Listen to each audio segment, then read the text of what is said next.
नमस्कार मंडळी, आज आम्ही निघालो आहोत साताऱ्याजवळील सज्जनगड येथे। या गडावर समर्थ रामदास स्वामींनी आपले वास्तव्य केले आणि त्यांची समाधी इथे आहे। सातारा शहराच्या नैऋत्येस अवघ्या 10 किलोमीटर अंतरावर कुरमोडी नदीच्या खोऱ्यात हा दुर्ग उभा आहे। सज्जनगडावर तुम्ही मुंबईहून ट्रेनने येत असाल तर तुम्हाला आधी सातारा रेल्वे स्टेशनला ट्रेनने यावं लागेल। स्टेशन बाहेर पडताच प्रायव्हेट कार किंवा जीपने साधारण 1000 रुपयात तुम्हाला गडाच्या पायथ्यापाशी जाता येते। कारने येणार असाल तर ठाणे ते सज्जनगड अंतर 270 किलोमीटर आहे। साधारणपणे इथे येण्यासाठी 6 तास लागतात। आम्ही पुण्याहून सज्जनगडकडे निघालो। पुणे ते सज्जनगड अंतर 128 किलोमीटर आहे। आम्ही 3 ते 4 तासात संध्याकाळच्या सुमारास सज्जनगडच्या पायथ्यापाशी पोहोचलो। गाडी पार्क करून आम्ही पायऱ्याने गड चढायला सुरुवात केली। इथे साधारण 200 पायऱ्या आहेत आणि आम्ही फोटो काढत अर्ध्या तासात वर पोहोचलो। गडावर जाताना समर्थ रामदास स्वामींनी स्थापलेली 11 मारुतींच्या मूर्तींची प्रतिकृती बघायला मिळतात।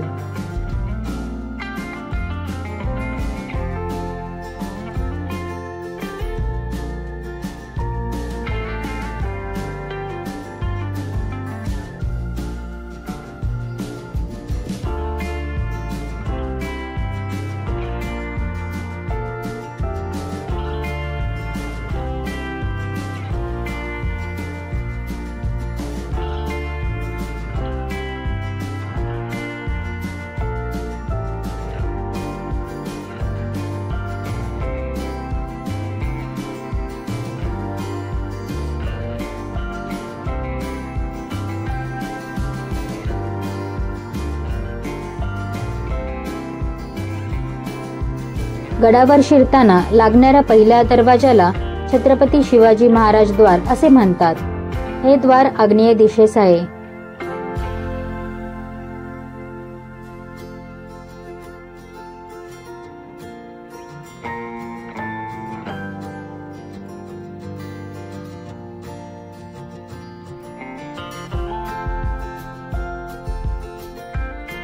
दुसरा दरवाजा पूर्वाभिमुख असून त्याला समर्थद्वार असेही म्हणतात।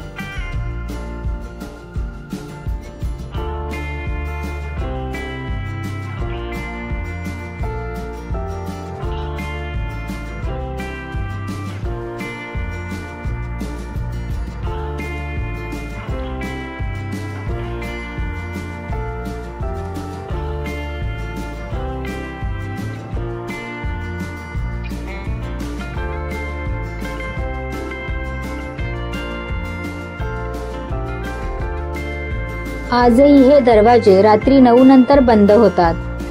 दुसऱ्या दारातून शिरताना समोरच एक शिलालेख आहे।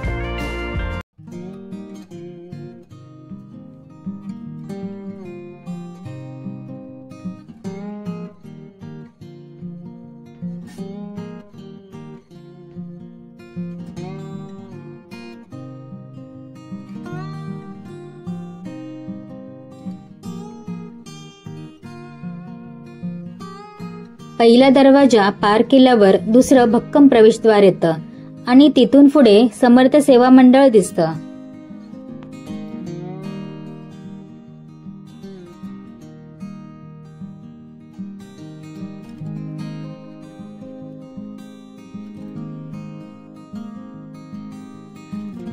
गडावर निवास व्यवस्थेसाठी 100 खोल्या असलेल्या 2 इमारती व हॉल सेवा मंडळाने बांधले आहेत। त्यासाठी कोणतेही शुल्क घेतले जात नाही। निवास, भोजन प्रसाद, चहा, नाश्ता, स्नानासाठी गरम पाणी ही सर्व व्यवस्था श्री समर्थ सेवा मंडळातर्फे विनामूल्य केली जाते।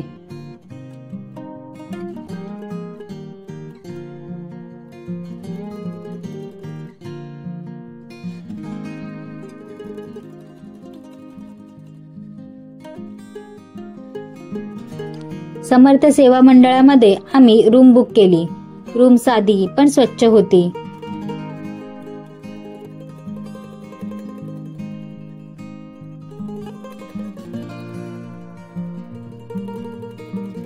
थोडा आराम करून आम्ही लगेचच गड दर्शनासाठी बाहेर पडलो। इथे कोणीही काही पैसे विचारत नाही, पण आपल्या मनाप्रमाणे देणगी देऊ शकतात. दुपारी आणि रात्री इथे महाप्रसाद सुद्धा असतो. भक्तनिवास समोरच सोनाळे तळे आहे. याच तळ्यातील पाणी पिण्यासाठी वापरतात. तळ्याच्या मागील बाजूस पुष्पवाटिका आहे. सोनाळे तळ्याच्या समोरून जाणारी वाट पकडून आम्ही मंदिराच्या आवारात येऊन पोहोचलो.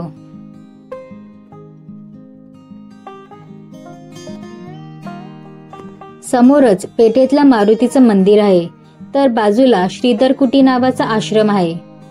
उजवीकडे श्रीरामाचे मंदिर, समर्थांचा मठ आणि शेजघर आहे. या ठिकाणी समर्थांच्या वापरातील सर्व वस्तू ठेवलेल्या आहेत. मंदिराच्या आत व्हिडिओ शूट करण्यास परवानगी नसल्यामुळे आम्ही आतलं दर्शन तुमच्यापर्यंत आणू शकलो नाही. त्यामुळे एकदा तरी स्वतः इथे या आणि समर्थ रामदास स्वामींच्या समाधीसमोर बसून तो अनुभव घ्या. हे सर्व पाहून झाल्यावर आम्ही मंदिराच्या पुढच्या द्वारातून बाहेर आलो आणि डावीकडे वळल्यावर ब्रह्मपिसा मंदिर लागले आणि पुढे धाब्याच्या मारुतीचे मंदिराकडे आलो. समोरच किल्ल्याचा तट आहे. येथून सभोवतालचा परिसर फारच सुंदर दिसतो. प्राचीन काळी या डोंगरावर अश्वालयन ऋषीचे वास्तव्य होते. त्यामुळे या किल्ल्याला अश्वालयनगड म्हणू लागले. या शब्दाचा अपभ्रंश म्हणजे अस्वलगड हे देखील नाव मिळाले. या किल्ल्याची उभारणी शिलाहार राजा भोज याने 11व्या शतकात केली. या गडाच्या पायथ्याशी परळी नावाचे गाव होते, म्हणून याला परळीचा किल्ला असे देखील संबोधले जात असे. छत्रपती शिवाजी महाराजांच्या विनंतीवरून समर्थ रामदास स्वामी गडावर कायमस्वरूपी वास्तव्यासाठी आले.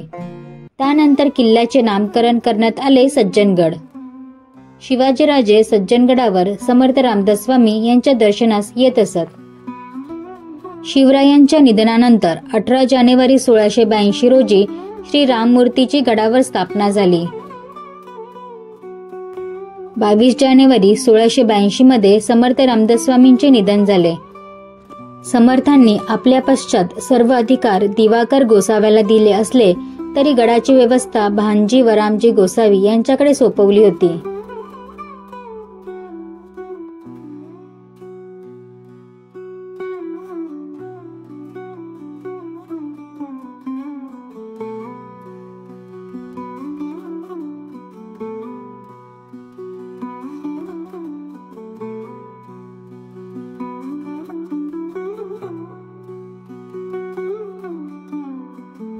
किल्ल्याच्या पश्चिम टोकाला असलेल्या बुरुजाजवळ धाब्याचा मारुतीचे मंदिर आहे. या मारुतीची स्थापना रामदास स्वामी यांनी तटाच्या रक्षणार्थ केलेली होती. एकांत आणि रामनामात वेळ घालवण्यासाठी ही जागा उत्तम आहे.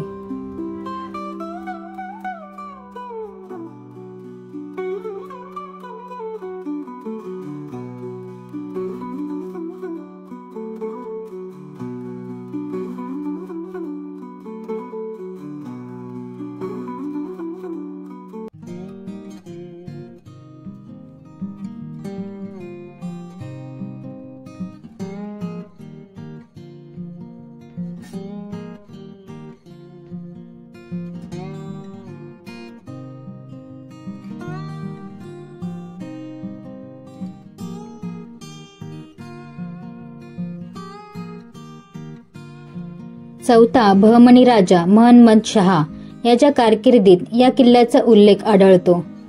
पुढे हा किल्ला बहमनी राज्याचे वारसदार आदिलशहाकडे गेला. इसवी सन 1632 पर्यंत फाजल खान या किल्ल्याचा किल्लेदार असल्याचा उल्लेख आढळतो. 2 एप्रिल 1673 मध्ये छत्रपती शिवाजी महाराजांनी हा किल्ला आदिलशहाकडून जिंकून घेतला. यानंतर पुढे 21 एप्रिल 1700 मध्ये फतेउल्ला खानाने सज्जनगडास वेढा घातला.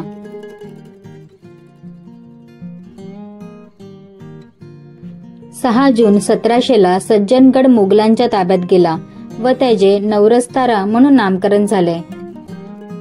1709 मध्ये मराठ्यांनी पुन्हा किल्ला जिंकला आणि 1818 मध्ये किल्ला इंग्रजांच्या हाती पडला.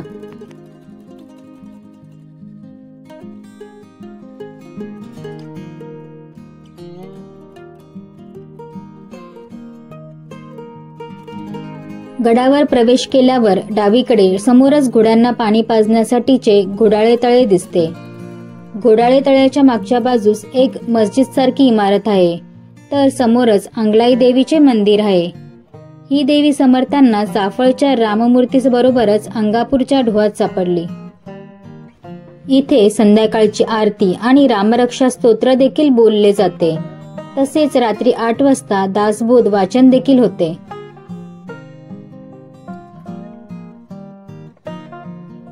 वाटेतच आम्ही चुन्याचा घाणा पाहिला. चुन्याचा घाणा म्हणजे किल्ल्यांच्या बांधकामामध्ये वापरला जाणारा चुना तयार करण्यासाठी वापरले जाणारे साधन.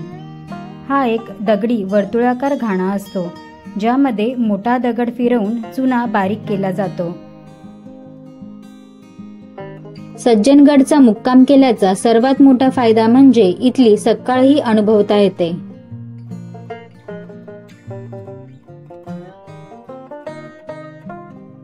सकाळची महाआरती साधारण 6 वाजता सुरू होते.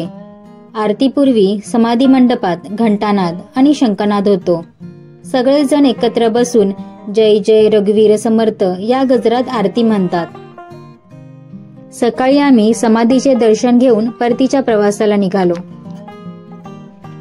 जर तुम्ही सज्जनगडावर मुक्काम करणार असाल तर सकाळची आरती आणि संध्याकाळचा सूर्योदय चुकवू नका.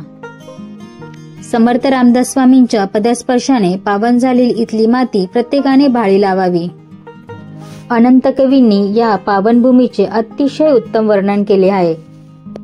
सह्याद्रीगिरीचा विभाग विलसे मांदार शृंगापुरी, नामे सज्जन जो नृपे वसविला श्री उर्वशीचे तिरी.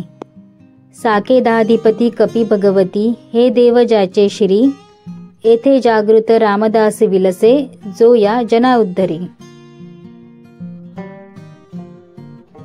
तुम्हाला हा व्हिडिओ आवडला असेल तर लाईक, शेअर आणि सबस्क्राईब करायला विसरू नका. जय जय रघुवीर समर्थ.